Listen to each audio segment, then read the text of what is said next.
খবর 24 সাথে আপনাকে স্বাগত। নতুন নতুন খবর জানার জন্য আমাদের চ্যানেলে চোখ রাখুন। নমস্কার, খবর 24 সাথে আপনাদের স্বাগত। হ্যাঁ, আগামী 10ই মার্চ তৃণমূলের ব্রিগেড মিটিং জোর কদমে প্রস্তুতি চলছে রাজ্য জুড়েই।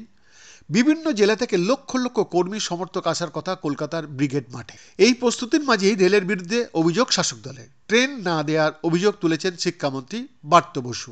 সোমবার সাংবাদিক সম্মেলন করেন ব্রাত্য বসু। সেখানে তিনি বলেন, বিজেপি এভাবে নিজেদের দৈন্য দশা ব্যক্ত করছে, অথচ আমরাই টাকা দেব স্পেশাল ট্রেনের।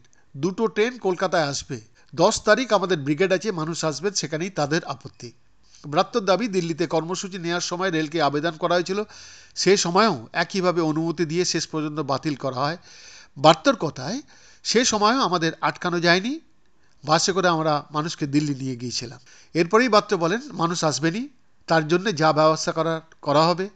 ব্রাত্য আরও বলেন, 10 তারিখ জনগর্জন সভা আমরা সফল করব, আমাদের আটকানো যাবে না। যে পরিমাণ লোক আনার কথা ছিল, 1.5 গুণ লোক এনে দেখিয়ে দেবো কীভাবে ব্রিগেড সফল করতে হয়। তৃণমূলের দাবি, 29শে ফেব্রুয়ারি 2টি ট্রেনের জন্য আবেদন করা হয়।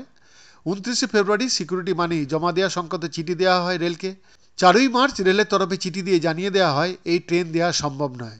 ট্রেন না দেওয়া নিয়ে রেলের বিরুদ্ধে যে অভিযোগ উঠেছে তা নিয়ে নর্থ ইস্ট ফ্রন্টিয়ারের মুখ্য জনসংযোগ আধিকারিক সব্যসাচী দে বলেন, আমাদের আইআরটিসি জানিয়েছিল, তবে রোলিং স্টক না থাকার জন্য আমরা দিতে পারিনি।